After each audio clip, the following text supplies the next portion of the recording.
con su deber, no es novedad.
De lunes a viernes, el horario estelar de Willax te trae informes, Lo que ahora se le vincula a una red de narcotráfico.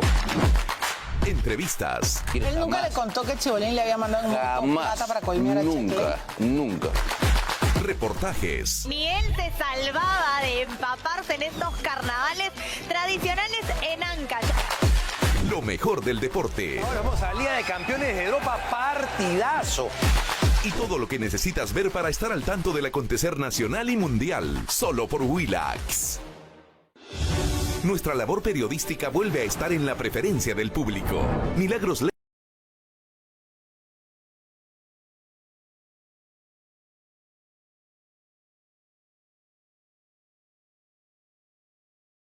En todo caso, todo lo que ha dicho, seguro que es falso. Seguro que es falso. Muy bien, vamos a empezar como todos los domingos en directo, Rey con Barba, para comentar las principales noticias de la semana. Y tenemos que empezar, evidentemente, con la censura del ministro. Hoy del día, Interior, pero ¿no? déjame decir antes, Rafael, que esta noche vamos a tener un programa bien interesante. Sí. Hemos invitado al analista Iván Arenas. Es un estudioso que va a las profundidades y ha escrito un artículo en El Montonero que ha asustado hasta el mismo Aldo Mariátegui, ¿no? Y lo hemos invitado para conversar sobre este y otros temas, unos 10, 12 minutos. Inmediatamente después va a estar el analista internacional Román Sendoya, que cada vez que viene al Perú nosotros lo capturamos y lo traemos aquí porque sus opiniones son muy interesantes, ¿no? Así que, mientras tanto, vamos a pasar revista a algunas noticias. Y yo quiero comenzar, Rafael, con una especie de editorial que escribí en mi cuenta de Twitter, X ahora, sobre lo que ha pasado la última semana, ¿no? Digo, y con respecto específicamente a la censura del ministro del Interior y lo que hay detrás de ello. Los diarios, digo, El Comercio, La República y otros medios de la prensa concentrada, parametrada o caviar festejan. Por fin cayó Santibáñez. No es para menos. después de miles de primeras planas y centenares de horas de televisión, lograron finalmente su meta de demonizar a su objetivo y poner contra la pared al Congreso, que políticamente no podría haber actuado de otra manera. Pero vayamos al comercio. Dice en su editorial central que Dina ahora tiene su última oportunidad para que nos muestre si realmente quiere hacer algo para detener al crimen, con respecto al nuevo ministro del Interior. Es decir, exigen sin decir un ministro comprensivo con sus necesidades o alguien parecido a Rafael Basombrío o a Gino Costa. Es decir, que le devuelva a la prensa caviar publicidad, asesorías, consultorías y la valiosa información privilegiada que tanto extrañan. Pero, al parecer, la señora Boluarte tiene otros planes. Ya ha dicho, pondré a otro ciudadano valiente como Santibáñez. Así que el te doy y te seguiré dando palo hasta que aflojes continuará, ¿no? Bien, ahora... Espérate. Quienes piensen que estos caballeros de la gran prensa les interesa la seguridad ciudadana, creo que están equivocados.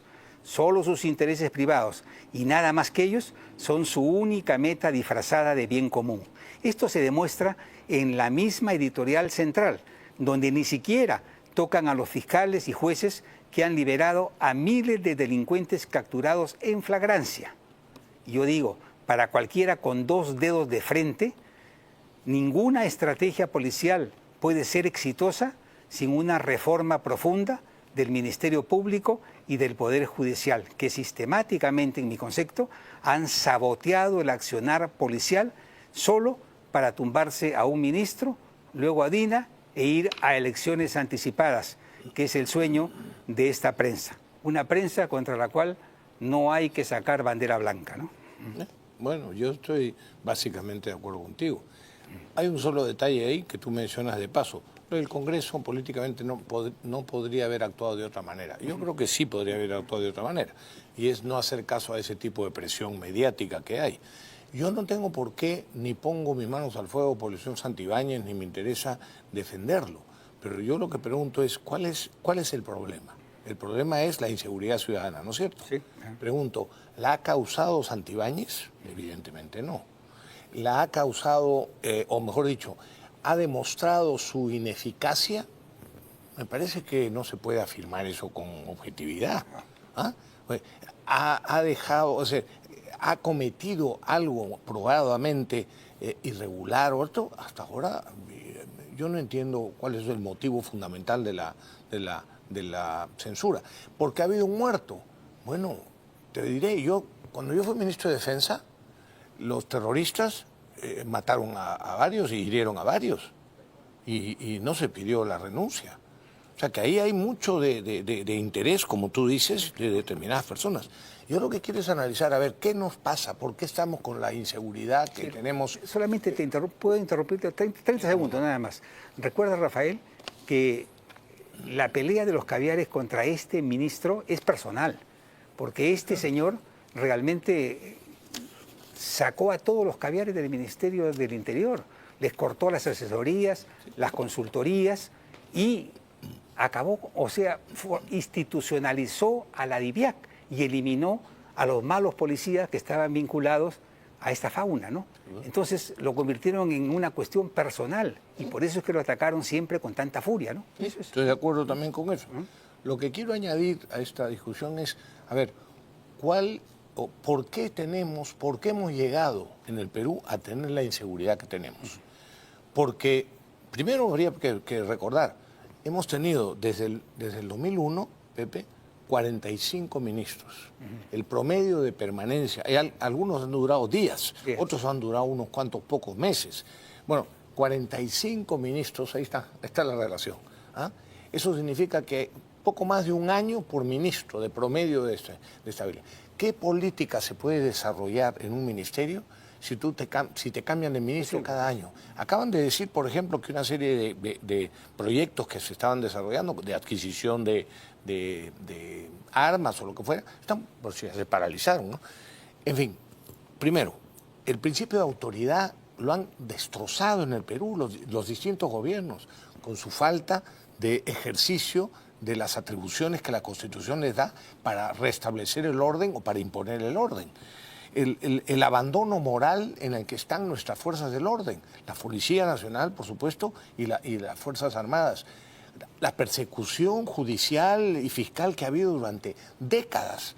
La gente, los policías, por ejemplo, dicen, bueno, hay un robo, algunos, no estoy justificando esa actitud, pero algunos dicen, ¿para qué me meto a atrapar al ladrón o a dispararle o perseguirlo o lo que fuera, si después voy a resultar yo acusado y el ladrón eximido de responsabilidad por los fiscales?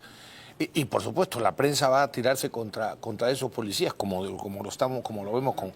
Yo no niego que haya corrupción de la policía, por supuesto que hay tremenda corrupción de la policía, pero en todo caso no se puede decir, bueno, solucionamos el problema de la seguridad censurando al ministro respectivo. Recordaré que lo mismo sucedió con Fernando Rospigliosi cuando estábamos nosotros dos en el Congreso, Pepe. Sí. Hubo un muerto en Arequipa, un muerto también hubo en Arequipa. Un muerto en Arequipa, sí. Inmediatamente plantearon la censura del ministro.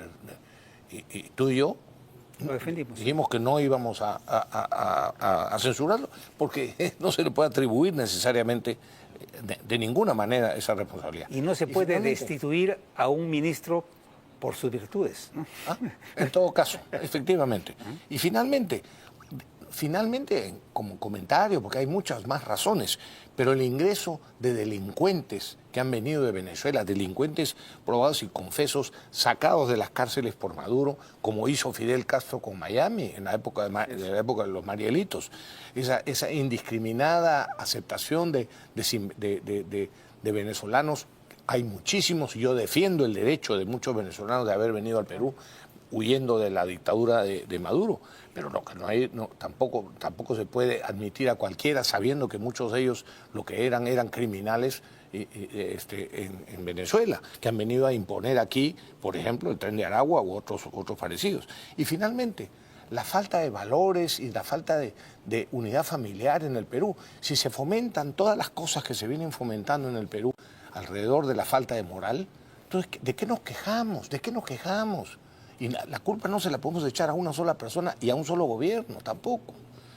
Todo es realmente hipocresía. Es decir, o reforma total del tema de seguridad y, por tanto, de justicia, o nada. No vamos a solucionar. Yo me pregunto, no sabemos todavía quién va a ser el ministro, pero que con ese ministro vamos a solucionar el problema de la inseguridad ciudadana. Muere otro, lo sacamos también. Bueno, pero ahora yo quiero ir, Rafael, a lo que creo que es el fondo de este asunto. Yo casi no tengo dudas que lo que hemos visto en los últimos meses es una conspiración de la prensa concentrada o caviar, que en alianza con jueces y fiscales tomaron la decisión de tumbarse al gobierno para ir a elecciones generales o anticipadas. La estrategia que montaron para sus fines fue agarrarse de la seguridad ciudadana, que es el problema número uno de nuestro país. Y para ahondar el drama, la prensa, caviar, ¿no?, boicoteó el trabajo policial, silenciando sus éxitos y magnificando las actividades criminales. Y, por su lado, los fiscales y los jueces comprometidos con ellos procedieron a liberar a miles de criminales capturados en flagrancia para aumentar el caos, la incertidumbre y crear la necesidad en el pueblo de una movilización para sacar al gobierno, cerrar el Congreso e ir a elecciones anticipadas. Pero esta es la conspiración, pero el mayor responsable de esta tragedia que vivimos, el mayor responsable, es el Congreso. Y voy a explicar por qué.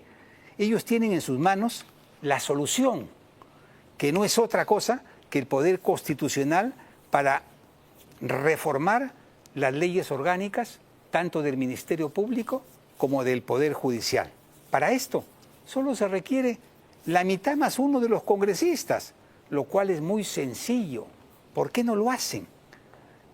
Medrosidad, no sé cómo calificarlos, ¿no? Tienen miedo, que ellos respondan, porque tienen ¿no? miedo, Pepe, que la prensa caviar, o que en general la prensa superficial, los acuse de dictadura de alguna manera. En el fondo es cobardía, falta de valores, falta de principios y cobardía. Y también Dina y su gabinete no pueden sacar cuerpo. Ellos son culpables de una cobardía igual de grave, que no es otra que la de negarse a denunciar el Pacto de San José, que es el mayor obstáculo que tenemos como país para cambiar nuestra legislación penal en aras de la realidad que nosotros tenemos. No podemos seguir con un código garantista que persigue a los ciudadanos, castiga a los policías y premia a los delincuentes. Así no vamos a ningún sitio. Pero si no salimos de la competencia de la Corte Interamericana de Derechos Humanos, estamos fregados como país. Esto no lo termina de entender el gobierno, pero tanto el Congreso como el gobierno aún están a tiempo, ¿no? Sí, por supuesto. Pero no pueden esquivar su responsabilidad. Por ejemplo, denunciar constitucionalmente a fiscales que se niegan a aceptar, a cumplir la ley que establece que la policía es la que debe investigar y se permita que los fiscales salgan a decir que van a desconocer la ley. Es que eso es la democracia boba que tenemos en nuestro país, Pepe. Esas son las cosas que están permitiendo lo del Congreso y que no deben permitir. Creen que por no hacer las cosas que el sentido común exigiría que las hicieran, van a tener más o menos la consideración de la prensa, de cierta prensa. No solo de prensa caviar, de prensa superficial, hay que decirlo también, de los periodistas que normalmente lo que hacen es buscar el escándalo que es el que prima en todos los noticieros nuestros del Perú, en todos los noticieros. Todos son escándalos, todos son asesinatos, todos son robos, todos son asaltos, todos son escandaletes de segunda. Da vergüenza ver los noticieros en el Perú. Tú te vas, acabo de estar en España, incluso España, como está, que políticamente está pésimo, por supuesto, ya lo hablaremos ahora con Román Sendoya, pero tienes un noticiero que va al fondo de los temas, que prioriza las cosas. No es una seguidilla de estupideces, de escandaletes. En eso estamos, Y da vergüenza, Rafael, da vergüenza la pasividad de las instituciones frente a delitos flagrantes. Aquí tuvimos al señor Salguana, presidente del Congreso, y le criticábamos con el doctor Abanto precisamente que la pasividad del Congreso frente a infracciones constitucionales evidentes que ameritan una inhabilitación de la fiscal de la Nación. Por supuesto, y que tienen miedo de que los digan que están dando un golpe, están abusando, porque como dijo una comunista, esta Sigrid Bazán, y muchos otros, están abusando, la dictadura de los votos. Las cosas se deciden por votos. Claro, que sí, por votos puede ser. La dictadura de los votos, imagínate tú. O sea, la dictadura de la democracia bien entendida. Y, Rafael, hay unanimidad en todos los juristas entendidos del país de que tiene que irse a una reforma tanto de la Fiscalía como del Poder Judicial. Por supuesto. Por ejemplo, esta es la primera plana del diario La Razón, ¿no? Exigen fumigar Fiscalía y Poder Judicial. Esto lo dice el jurista Julio Rodríguez. Afirma que el sistema jurídico está infestado de malos fiscales y jueces que solo han contribuido con el incremento de la criminalidad. Este es un jurista serio, ¿ah? Sí, claro. Serio, competente, y por lo general no se mete a acusar a nadie, pero ya se indigna, pues. Dice que debe haber una inmediata reforma y sacar a todos estos elementos. Ambas instituciones están politizadas y hay mucha corrupción. Aparte de ello, cree que la actual fiscal de la Nación no garantiza que se apliquen los cambios dentro de la institución. Una reforma promovida desde adentro, eso no funciona. La reforma tiene que venir de afuera. Además, Pepe, perdóname, te voy a interrumpir, ¿Tú has estado alguna vez involucrado en una investigación que tenga que ver con la Fiscalía? Supongo que sí, ¿no? Sí, bueno, yo en varias denuncias. Yo no he tenido denuncias a mí, pero he sido testigo en varios procesos judiciales. Entre otros en uno que no voy a entretenerme en el caso, pero que debería en todo caso de haber sido yo el acusado y no la gente que trabajó para mí como ministro de Defensa. Pero en fin, lo que te quiero decir es que en esas entrevistas que yo he tenido con los fiscales, con diversos fiscales, con fiscales o con escribanos, ¿no? Que son los que hacen a veces las preguntas, en fin, el pliego de preguntas. Verdaderamente da vergüenza la forma en que preguntan o las estupideces que preguntan en las fiscalías. Si esa es la investigación, uno se da cuenta de por qué no hay justicia en el Perú. Es vergonzoso. Yo en algunas veces cuando me he estado enfrentado con fiscales para responder las preguntas, yo le voy a responder su pregunta, pero la pregunta es estúpida. Se los he dicho así. Por supuesto se han ofendido, pero es que son gente mediocre, la mayor parte de ellos. Por supuesto que hay gente muy capaz, hay gente muy preparada, no estoy generalizando el tema, pero que me han tocado en algunos casos gente que te das cuenta que es de una mediocridad humana y profesional impresionante. Es vergonzoso, vergonzoso. Te lo explico, eso lo explica muy bien Julio Rodríguez y antes lo han explicado otros juristas. Otro de los grandes problemas es la mediocridad. Todos los fiscales supremos que hay, por ejemplo, son extremadamente mediocres. ¿Por qué pasa esto?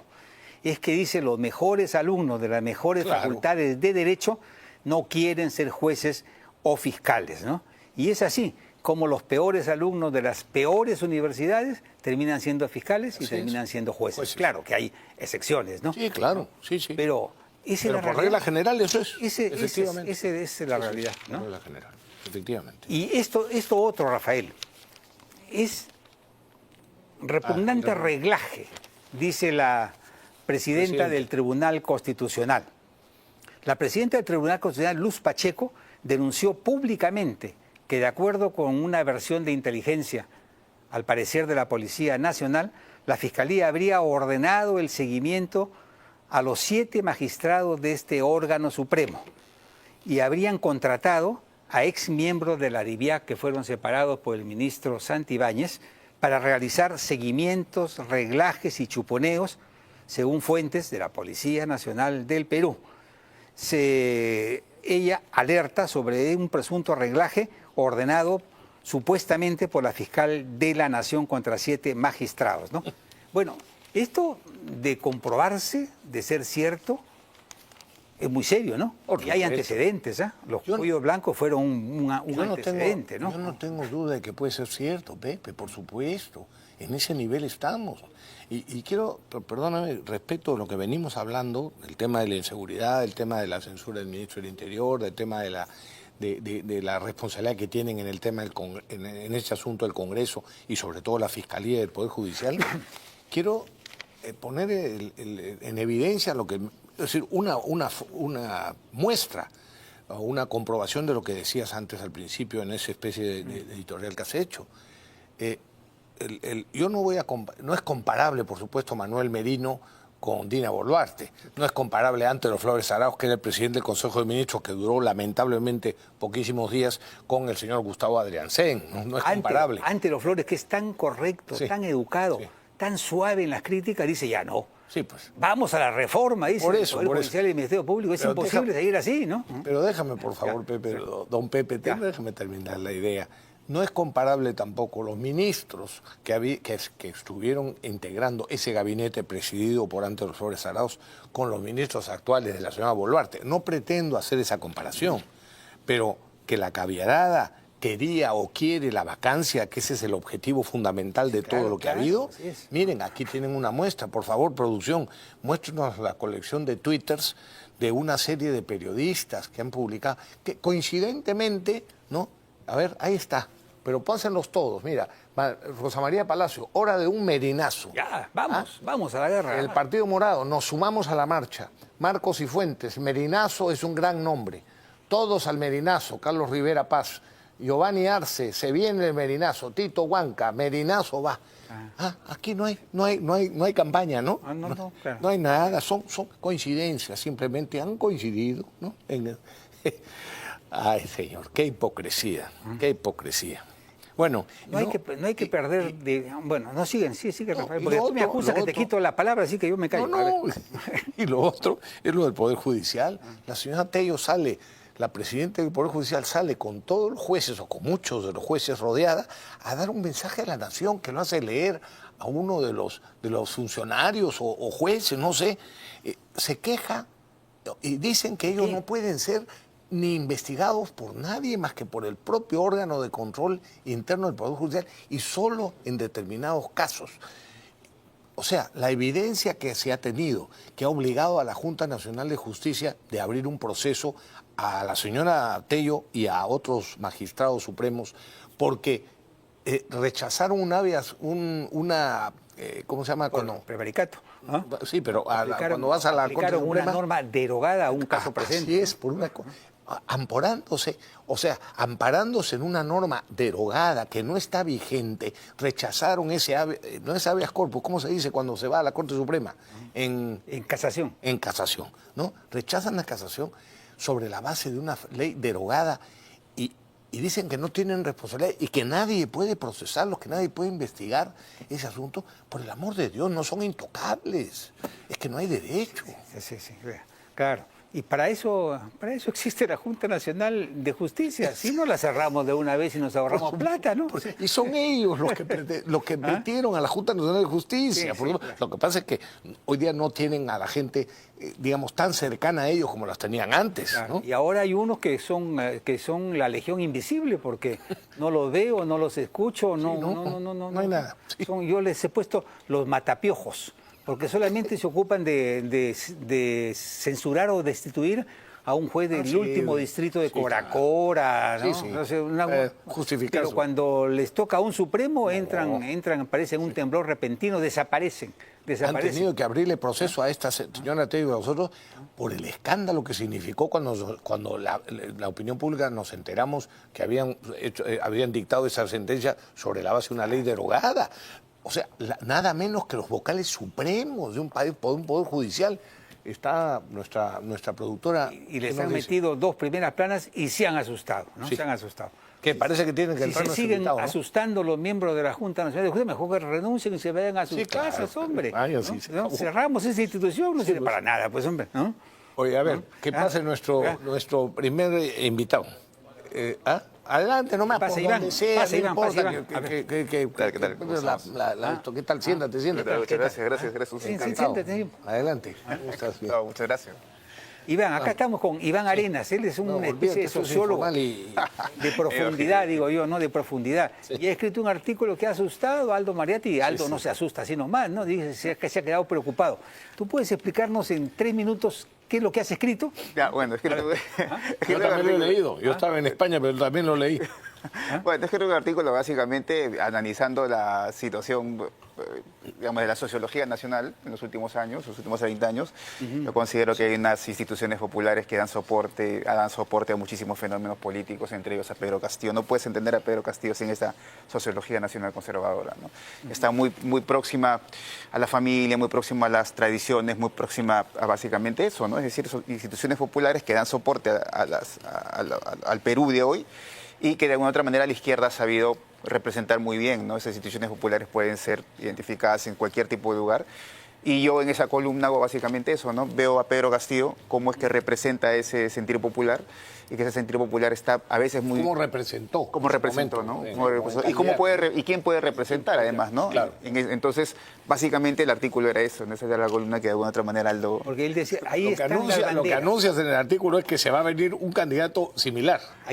Claro. Ahí están las banderas, solo falta un candidato que las recoge y las vuelva a poner al aire. Eso es Pero, a ver, yo tengo una pregunta de 1 minuto. Sí. ¿No? Estaba revisando algunos textos. Max Scheler fue un filósofo alemán que desarrolló en profundidad el concepto del resentimiento social, ¿no? Él decía que este tipo de sentimientos no es un enojo pasajero, ¿no? Sino una emoción corrosiva y profunda que se desarrolla por impotencia, prejuicio, envidia o maltratos del pasado frente o responsabilizando a una jerarquía social y política que no los toma en cuenta o los ningunea como si fuesen niños. O los niños, desprecia, ¿no? así es. Este resentimiento social, dice Max Scheler, en momento de crisis o elecciones se afirma con fuerza, generando una moralidad de negación, como el rechazo a todo lo que venga de lo que es objeto de su resentimiento. Tal cual.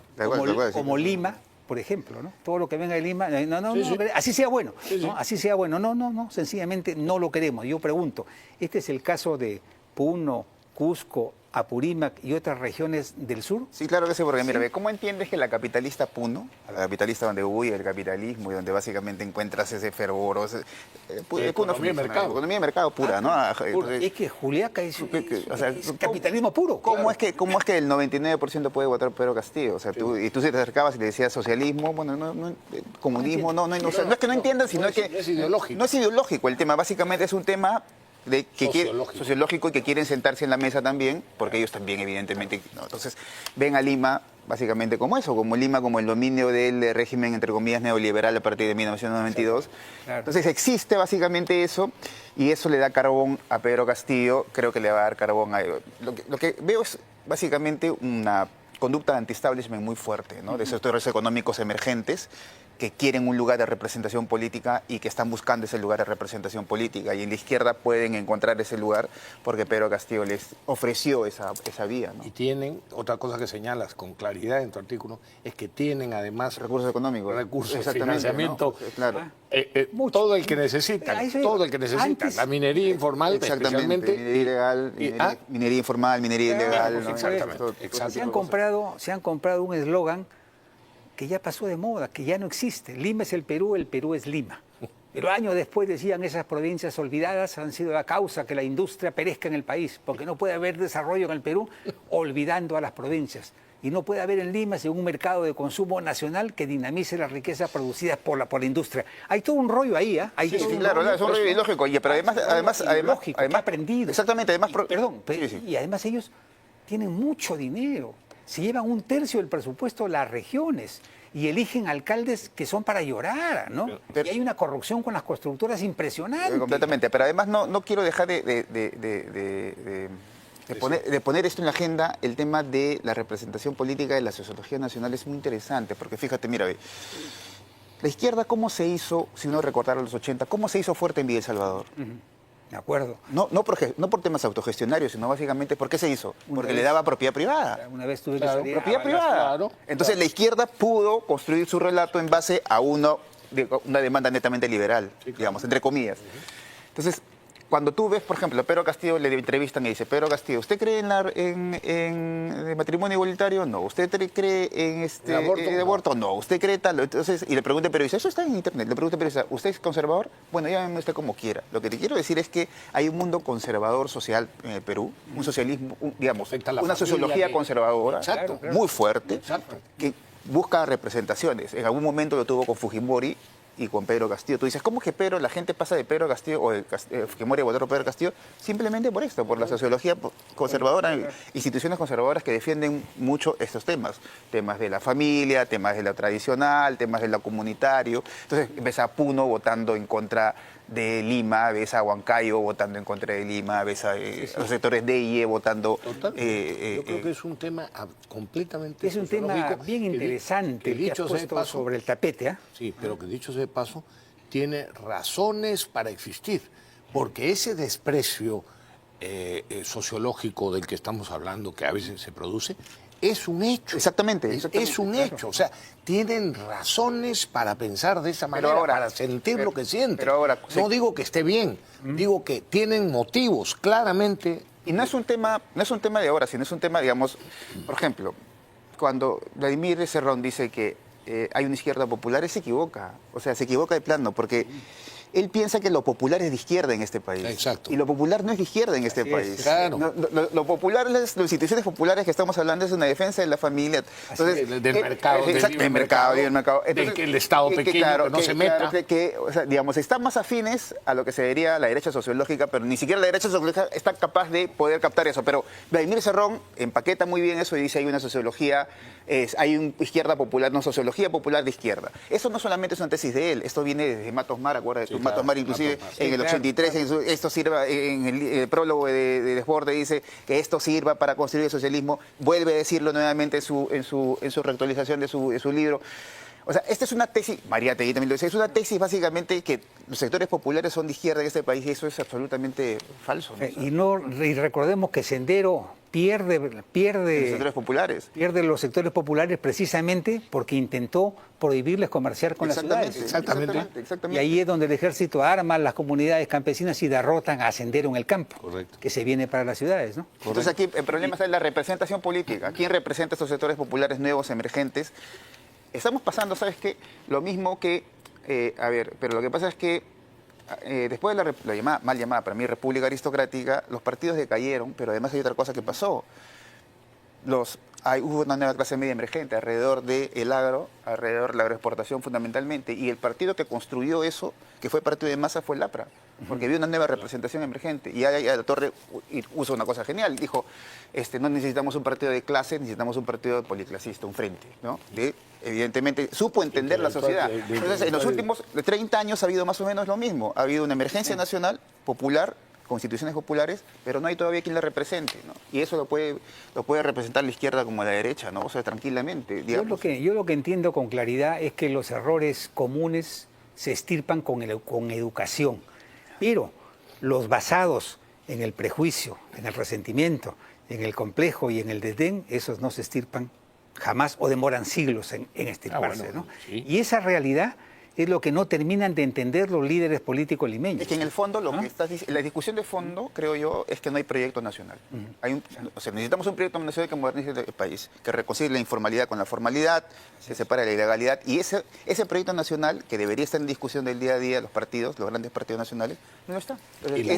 Perdóname, y también la conciencia de nuestra identidad. Claro. Que es una identidad mestiza. Así es, exactamente. De lo que deberíamos de estar orgullosos en lugar de rechazar. Yo he encontrado, y eso lo voy a escribir ahora, pero yo he encontrado unas cartas entre Arguedas y Emilio Westphalen, en el que Arguedas le dice a él, el quechua no puede existir. A Emilio Westphalen. ¿El quechua no puede existir, le dice. Mis jóvenes de Sicuani están deseosos de aprender el español. El quechua no puede ni debería existir. Eso es lo que dice Arguedas. Lo que te estoy diciendo, Arguedas, ¿qué está diciendo Arguedas? Arguedas está diciendo que el proyecto de modernización del Perú pasa necesariamente por el mestizaje castellano. Lógico. No pasa por otra cosa. Es evidente. Que es lo integral. Entonces hay una parte de la academia de izquierda que han tratado de solamente decir que hay un defensor de un Arguedas quechua, pero ese en realidad es un Arguedas mestizo. En esas cartas, tienen que leerlos, son unas cartas preciosas entre Westphalen y la vida de Arguedas es fascinante. De verdad te felicito, es un estudio, profundo. Has puesto sobre el tapete un tema interesante, ¿no? Sí.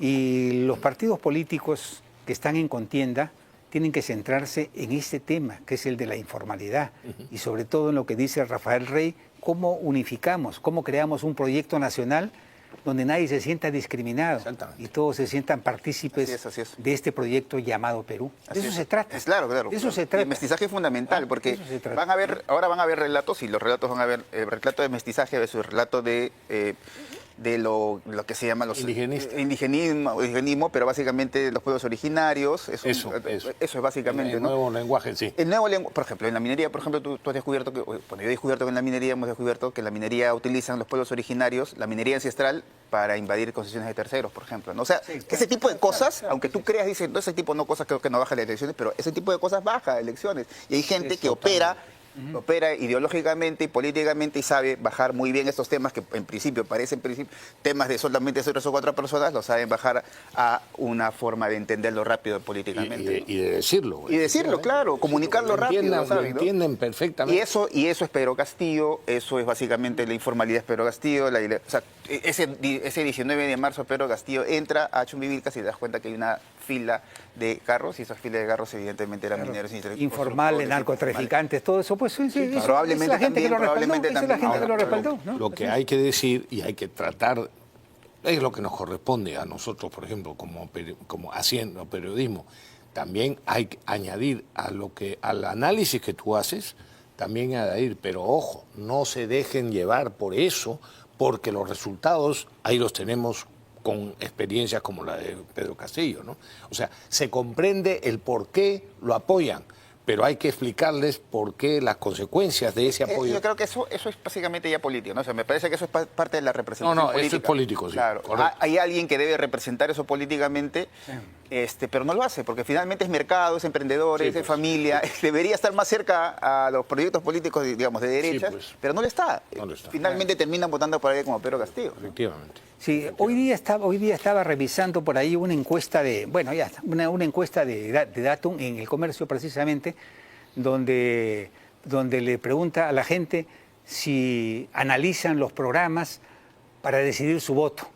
Y el 70% dice, claro, sí. No, es difícil, eso es muy difícil. Nadie lee los programas, nadie. Así da fuerza, la gente se queda con la idea de fuerza. Exactamente. Así es. Este es un pueblo que no vota por programas ni por ideas, sino por simpatías o antipatías, por fobias o por prejuicios. Sí, exactamente. El candidato que no entiende esto está condenado a ser derrotado inexorablemente. Así es. Y si no cuida las ánforas, peor, ¿no? Tenemos que Nada, contrario, muchas gracias. De verdad que te felicito porque hace falta ese tipo de, de análisis sociológico. Sociología de verdad. Efectivamente. Muy bien, Iván, muchas gracias. Muchas gracias. Vamos a seguir conversando. De todas maneras, vamos a seguir conversaremos. Gracias. Por favor, pues, hacemos una pausa y regresamos con Román Centolla, el conquistador.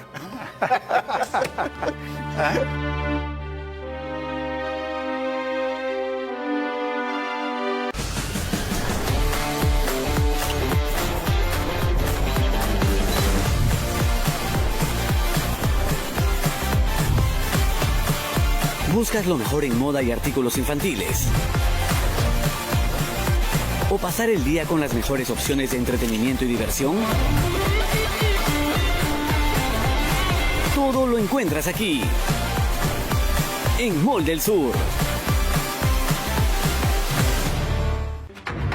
La información no se detiene y Willax Noticias tampoco. Presentamos los hechos que marcaron el día. Con un análisis claro y al detalle. Con un estilo...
Que Dina y sus cirugías.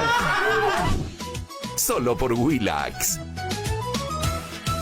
Hoy domingo, después de Rey con Barba, un programa muy especial compromiso de informar con la verdad. Viajaremos por todo el Perú a través de la danza y viajaremos que la hacia actualidad Europa, está a la para maravillosa Venecia para hablar Camotillo de la el Titerillo Bienal de llega para darle la cuota de humor a la política. Noche de Luna, hoy a las 11 e inmediatamente después. Lo mejor de Noche de Luna.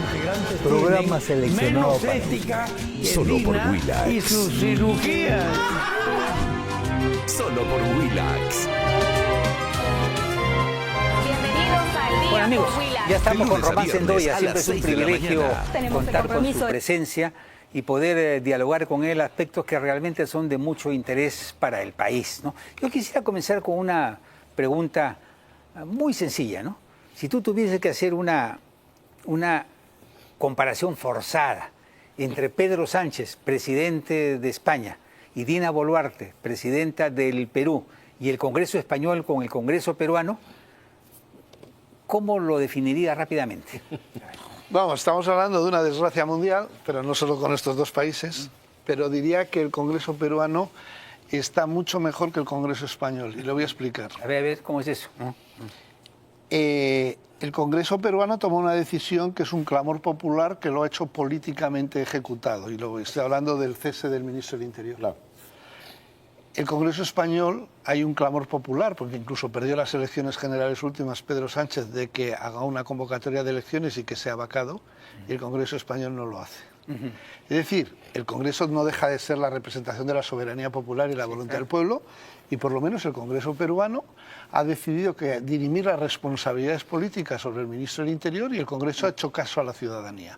El Congreso español no hace caso a la ciudadanía. Por lo tanto, está mejor el Congreso peruano que el Congreso español. Por eso decía, eso no significa que necesariamente las opiniones mayoritarias sean las que convengan al país. Pero políticamente fue lo correcto. Eso es la representación de la mayoría y una realidad política. Ellos son los representantes de la soberanía popular. De acuerdo. Entonces, otra cosa es que el pueblo se equivoque. Claro, de acuerdo. Pero fíjate, el pueblo español votó que el primer partido político, y siempre en España se había respetado que el partido más votado era el partido que gobernaba España. Y en el caso de Pedro Sánchez, no ganó las elecciones, gobierna Pedro Sánchez. En un gobierno rarísimo, Frankenstein, en el que están independentistas, terroristas, extrema derecha catalana independentista con extrema derecha vasca, todos juntos, para que lo que fue la voluntad popular no se respetara. Y ahora lo estamos viendo de nuevo. Llevamos 2 años sin presupuestos. ¿Cuál es tu concepto de lo que has escuchado a Iván Arenas? No, que es una realidad sociológica, porque el mundo ya no tiene ideologías. Yo aquí he reivindicado muchas veces que la capital se tiene que integrar en el país y el país se tiene que integrar en la capital. Es más, si analizamos los resultados electorales de todas las últimas elecciones, siempre ganan las provincias a la capital. Es decir, Keiko gana en el norte, Pedro Castillo gana en el sur, y la que no pinta nada, porque al final se genera el empate, es Lima. Pero curiosamente, cuando se analiza el país, solo se mide Lima, porque Lima es tan endogámico que lo que parece que pasa en Lima es el Perú. Y luego vas a votar y resulta que no tiene nada que ver. Entonces es fundamental generar un proyecto país, como decía Iván, y hace falta un proyecto país en el que se integre todo. Pero la regionalización hizo muchísimo daño. Mucho daño. Muchísimo daño. Fue un error que este país nunca le deberá perdonar a Alejandro Toledo. Y no se termina de entender. Bueno, solo un apunte. Lo que es indispensable es una verdadera descentralización, pero no la que se ha pretendido con la regionalización. Vamos a ver. Y además, solo para eso, además, sabiendo o apreciando las diferencias de las capacidades de las diferentes zonas del país. Pero mira, tú para eso necesitas una cultura política y una organización política de partidos nacionales, en el que las corrupciones locales tengan repercusión nacional, para que los propios partidos sean garantes de la conducta y el comportamiento. Estos reinos de su gente, estos reinos de taifas individuales, que son gobernadores regionales y alcaldes, que solo representan a las mafias locales y a los intereses particulares, no ayudan a vertebrar el país. Entonces ese es un problema muy grande que tiene, porque curiosamente los grandes partidos históricos del país, como el APRA o lo que fue el PPC en su tiempo, ya no existen. Ya no existen. Y necesita el país partidos nacionales. No necesita líderes que pienso que yo puedo ser. Vamos a ir a unas elecciones de un fraccionamiento de 40 candidatos. Es una estupidez infinita. No hay un país del mundo que pueda tener 42 candidatos para presidentes de Estado. Ese fue el legado de Martín Vizcarra, ¿no? Sí, pero ¿cómo? Yo me pongo a pensar muchas veces en eso y no encuentro la respuesta. ¿A qué vamos a ir? ¿O cómo vamos a reconstruir? Pregunto, ¿se van a reconstruir partidos políticos en el Perú? Yo hablo con gente de 35 años de este país, gente de este país que tiene unos conceptos, porque siempre existe una nostalgia y existe una realidad, ¿no? Yo creo que hay que refundar el APRA. Como en su día en España se refundó el Partido Popular. Y cogieron a gente de 35 años, que entonces eran José María Aznar, Jaime Mayor Oreja, Federico Trillo, Rodrigo Rato, y cogieron a la derecha tradicional española y dijeron, ya está bien, vamos a crear una nueva derecha, nueva, moderna, y interpretando los valores tradicionales en la realidad cotidiana. El APRA en Perú no se puede hacer, la organización está. Lo que hay que hacer es refundarla. Y tener un partido de izquierda, moderada, normal, pero para eso hace falta que una serie de gente que son lastres, que toda la vida están diciendo que sí, para no, desaparezcan de una vez y se refunde el partido. Si el único partido nacional que hay, curiosamente, hoy es Fuerza Popular, que el otro día celebró su 15 aniversario.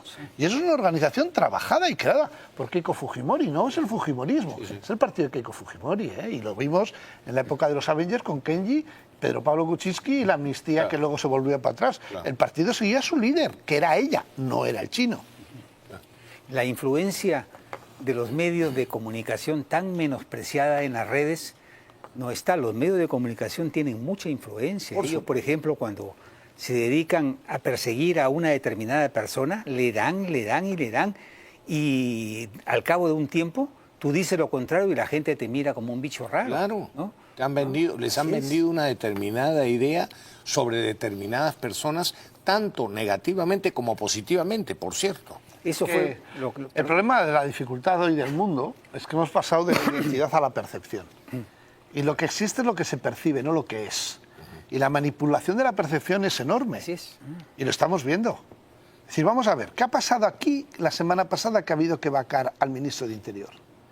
Que se han dirimido unas responsabilidades políticas de una realidad política que encima, viendo el entorno, no es tan mala. No, pues. Hay el doble de asesinatos por día en Chile, que es la mitad de población. Sí, sí. Y si comparamos por los que hay en Ecuador, pues ni te cuento. Pero aquí se genera por un momento singular, que es el asesinato del cantante de cumbia, del ruso, y resulta que salta. ¿Y qué ha hecho el Congreso? Interpretar la voluntad de la calle. Llevamos 9 ministros del Interior en este gobierno. Vamos a ver, la estadística dice que alguno tenía que ser bueno. Y resulta que no. ¿Por qué? El que ha pasado ya lo sabemos. El por qué ha pasado es lo que hay que analizar. ¿Y por qué ha pasado? El responsable final de esta historia se llama Fiscalía de este país. Claro. Un órgano sin renovar desde los años 80, en el que 6 personas se eligen entre ellos. Se han dedicado a hacer política. Y están haciendo política contradictoria. Porque además lo que están haciendo es soltar delincuentes y meter presos a políticos que no sean de izquierdas, con carácter preventivo. Así es. Y entonces, ¿en la calle qué hay? La inseguridad ciudadana, en la que no se puede actuar porque la Fiscalía se encarga de todo lo contrario. Lo que habría que actuar es sobre la Fiscalía. Fundamental. Fundamental. Viene el tiempo. ¿Quién? ¿El Congreso? ¿Quién? El Congreso. El Congreso, claro. Pero eso es lo que hay que darse cuenta del porqué. Sí, sí. Políticamente ya está dirimido, ahora hay que ir a la estructura. No puede ser que José Domingo Pérez, Rafael Vela, todos sigan ahí, que han ido contra los intereses del Perú, como ya sabemos, con el tema Odebrecht y con tantos temas, y que han utilizado la Fiscalía con carácter político para hacer política. Entonces ahora ya, el cachondeo es que resulta que la izquierda está moviendo el avispero, Venezuela en toda la región está afectando a la seguridad ciudadana. Y hay que recordar que la presidenta de este país no es de derechas. No. Iba de vicepresidenta segunda de Pedro Castillo, de un partido comunista de izquierdas. Claro. Entonces, resulta que ahora quieren fomentar el adelanto de elecciones cuando la izquierda no existe y está desestructurada. Pero a ver si se enteran ellos mismos de lo que están haciendo. Es contradictorio. O sea, uno ve desde fuera y no entiendo lo que están haciendo. Me decías que recién llega el de Ecuador. Sí. ¿Qué está pasando ahí? Sí, cuéntanos un poco eso. Bueno, el día 13 de abril hay elecciones en Ecuador, ya se celebró la primera vuelta. ¿Por qué es importante para...? Vamos a ver, hoy están en el debate, has estado viendo. Hoy está viendo el debate hasta que he venido aquí, muy interesante, entre Noboa y Luisa Rodríguez, la candidata del correísmo. Para Perú es fundamental esta elección, porque Ecuador es un país que lleva a la región a un sentido o al otro. Ecuador está intentando recuperar el correísmo con una injerencia venezolana, iraní y de toda la parte de los narcoestados de izquierdas que quieren cargárselo y quieren coger a Ecuador, con lo cual para Perú se generaría una inestabilidad enorme y se generaría un problema muy grande. Entonces, Noboa ha estado 1 año y medio, es muy joven, pero representa que Ecuador siga siendo Ecuador, una opción de futuro y una opción al margen de lo que es la dictadura venezolana cubana, claro, sostenida además por Irán y por Rusia, ¿no? Entonces es fundamental a todos los ecuatorianos que están en el Perú, el día 13 de abril tienen que ir a votar, y para que el Perú siga siendo el Perú y Ecuador siga siendo el Ecuador hay que votar por Noboa en este momento, pero sin ninguna duda. Además es que hay que votar, porque ellos están dinamizando todo lo que pueden. En la primera vuelta hubo una presión muy grande de las bandas organizadas sobre la población en provincias, con amenazas físicas y con compra de votos. Y se ha tomado una decisión muy importante, que no se puede llevar teléfonos celulares y que el ejército esté pendiente de los colegios electorales, porque en la primera vuelta en muchos sitios hubo una presión muy grande. Y yo creo que ahí el Perú se está jugando mucho en esas elecciones. Es otro país, ya, pero se está jugando el que vuelva a haber conflicto, vuelva a haber una frontera permeable muy complicada y que pueda haber unos movimientos de población y de narco y de financieros peligrosísimos para el Perú. Por lo tanto, después de la experiencia de Pedro Castillo, el golpe, y de lo que está pasando en los alrededores de Venezuela... Y de Correa allá. Vamos a ver, que es impresionante que sea Correa el que está dinamizando estas elecciones. Un señor que tenía que estar en la cárcel. Sí, claro. Es realmente increíble. Es un señor que tenía que estar en la cárcel con lo que hizo en su país. Entonces, bueno, por eso yo a la gente le animo a que... Porque Ecuador están muy preocupados con su propio futuro, ¿eh? O sea, que ahí hay que moverse y dinamizar el voto. Y en este caso, como ya solo hay 2 candidatos, y hay una segunda vuelta... Muchas veces en la segunda vuelta no votas por quien quieres. Es muy importante votar contra quien no quieres. Entonces, yo creo que la sociedad normal ecuatoriana no quiere volver a lo que era Correa y lo que representa Correa, que sencillamente se llama Venezuela. El problema está en que lo tengan claro la mayoría, que es la que... No, y que sean unas elecciones de verdad libres, ¿eh? No, claro. En el que las bandas prefieren, obviamente, que vuelva Correa.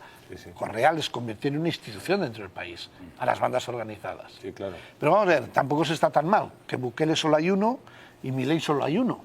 Porque no hacen falta más. Hace falta un Milei en Argentina para dinamitar la estructura peronista, porque solo se puede dinamitar. Y Milei no es de extrema derecha. ¿Quién ha dicho que es de extrema derecha? Yo no sé qué tiene de extrema derecha Milei.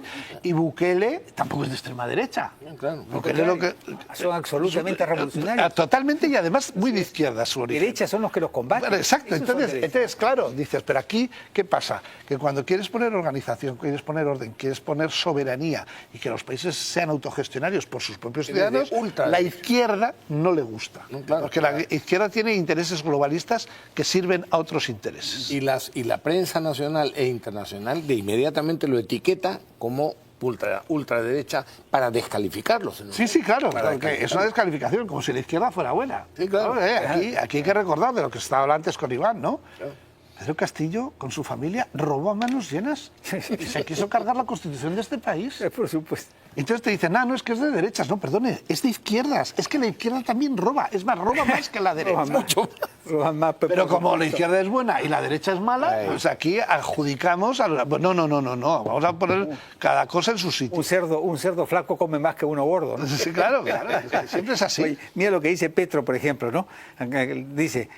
A pobre hombre Castillo, se le procesa porque es pobre y de izquierda. Fíjate tú. Eso dice Petro, ¿eh? No, señor Castillo, al señor Petro, al señor Castillo se le está juzgando por ladrón, ¿no? Y por dar un golpe de Estado. Por dar un golpe de Estado y por golpista. Y todo dentro del debido proceso. El tipo incluso va al juzgado y se burla de los jueces. No. Finge enfermedades, estoy mal. No, y el pobre dice, ¿sabe qué, señor juez? Yo ya me cansé, me quiero retirar. Quiero retirar de este juicio. A mí lo que yo le animo es que la huelga de hambre hasta el final. Vamos, Pedro, hasta el final, valiente. No, hasta el final. Y fíjate, él dice huelga seca. Una huelga seca, por si acaso, dura 5 días. A los 5 días tú eres cadáver. A los 5 días eres cadáver. Falta el agua. Una huelga con agua duras 30, 40 días. ¿No? Sí, y algunos de huelga de hambre hasta engordan, ¿eh? Sí. Bueno, lo que pasa es que aquí en el Perú hemos visto miles de huelgas de hambre a lo largo de nuestra vida y nunca nadie se ha muerto. Solo se moría. Salen gordos. Salen más gordos, sí. Salen más gordos, se hinchan de aire. Solo los del IRA irlandeses llevaron las huelgas. Eso es una huelga de hambre. Sí, claro. Y lo demás es propaganda. Claro. Eso es una huelga de hambre. Yo a los que hacen huelga de hambre, que es un acto voluntario, les pido coherencia y que hasta el final. Pues vamos a igual. La izquierda no defiende el derecho a la eutanasia, sí. Claro. Pues, un señor que decide no comer, pues que no coma. ¿Se le da de comer? Si quiere comer, no. Pues ya está. Pero ahora, ya que lo anuncia usted, hasta el final. No me engorde. Y hay que tener cuidado con lo que venga de la OEA. Han elegido a un sujeto como nuevo secretario general de la OEA que es más rojo que un tomate. Lo escuché hace unos días defendiendo a Maduro. Es una cosa impresionante. Bueno, esa institución ya estaba agonizando, ahora está muerta, al menos moralmente. Totalmente muerta. Pero vamos a ver, es que estas instituciones son organismos que creó la izquierda para cuando la soberanía popular no les da el poder. Los organismos de derechos humanos, los tribunales supranacionales, son organismos no democráticos.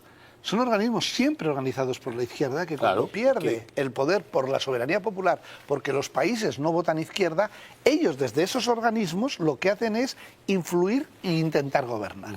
Entonces la OEA no es un organismo democrático. No, no respeta la democracia. Claro que no, por supuesto. La OEA pidió que se pusiera en libertad a Pedro Castillo cuando había dado un golpe de Estado y había atentado contra el orden constitucional peruano. Entonces, la OEA defiende una dictadura como la de Maduro. Vino incluso, ¿cómo se llamaba el anterior? Vino al Perú. Almagro. Almagro, sí. Yo me lo encontré en un viaje a Washington y le dije lo que pensaba. Y oye, y tan cínico que cuando salió de la entrevista con Castillo, decía, ¿cuál es su impresión, señor Almagro? Bueno, un hombre brillante, sobresaliente, muy inteligente, muy culto. No recuerdo, es exacto lo que... Es decir, pintó un cuento que caía en el cinismo más escandaloso. Bueno, era un hombre muy culto, fíjate que no quería el medio ambiente, lo quería entero. Muy ambicioso. Muy ambicioso. No que quería el ambiente los bolsillos vacíos y no llenos, ¿no? Vamos. Entonces, por eso... piden una pausa. Pausa, amigos, y regresamos.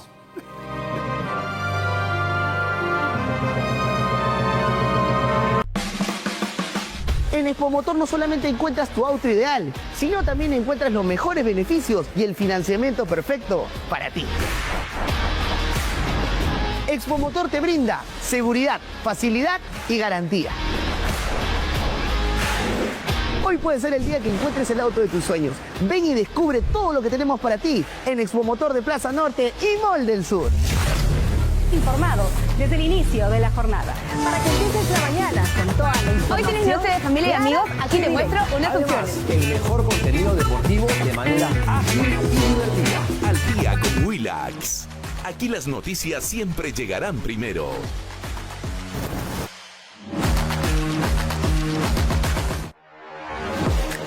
De lunes a viernes, el horario estelar de Willax te trae informes. Lo que ahora se le vincula a una red de narcotráfico. Entrevistas. Él nunca le contó que Chibolín le había mandado un plata para coimear a Checle. Nunca. Reportajes. Miguel se salvaba de empaparse en estos carnavales tradicionales en Ancash. Lo mejor del deporte. Ahora vamos a la Liga de Campeones de Europa, partidazo. Y todo lo que necesitas ver para estar al tanto del acontecer nacional y mundial, solo por Willax.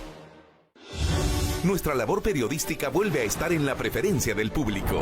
Milagros Leiva Entrevista y Contracorriente han sido nominados a los Premios Luces 2024 en la categoría Mejor Programa Periodístico.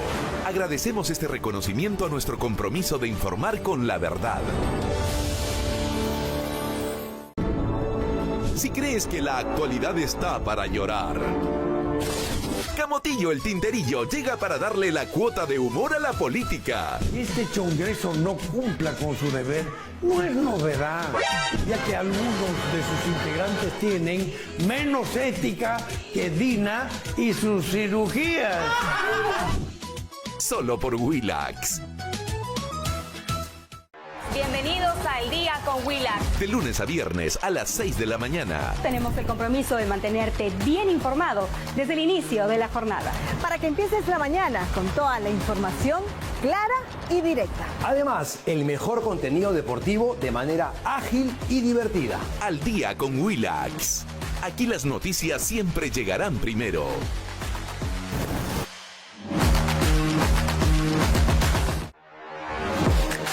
De lunes a viernes.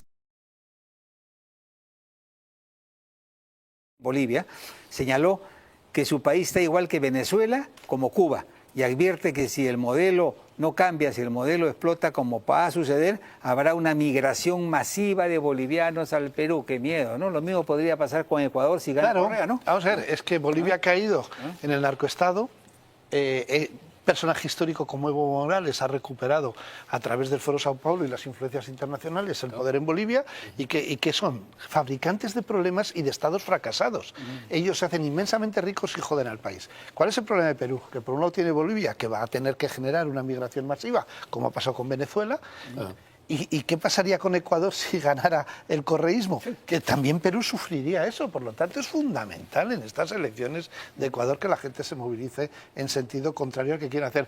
¿Por qué? Porque Venezuela está buscando la deconstrucción del país. ¿Quién es el avispero mayoritario de los delincuentes que afectan en el día a día a la vida de los ciudadanos? Bandas mandadas desde Venezuela. Desde Venezuela. a la que malos y malotes hay en todos los países. Dirigidos por la pero vienen inteligencia de Cuba. dirigidos y están dirigidos por la inteligencia de Cuba. Y eso hay que contarlo.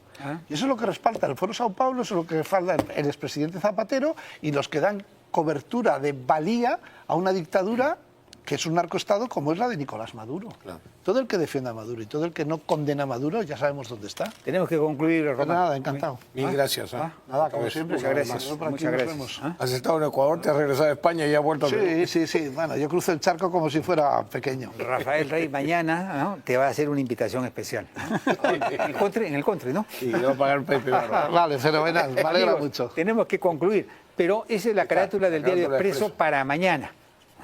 Casa de apuesta en la mira. La otra, la de... Y la razón es... es una entrevista a Humberto Abante. Podrido, muy bien. Fiscalía y Poder Judicial están podridos. Pero mucho más podrida la Fiscalía, ¿eh? Es en la que hay que actuar de verdad. Por supuesto. Sí, hasta acá huele. Está haciendo política la Fiscalía en lugar de dedicarse a hacer los procesos. Por supuesto. Sí. Muy bien, amigos, tenemos que concluir. Ha sido un gusto estar con ustedes. Nos vemos el próximo domingo en vivo y en directo, como siempre. Y no se pierdan a Javier Luna en Noche de Luna. Sí. Buenas noches. 2 temas interesantes. Pásenla bien y a cuidarse.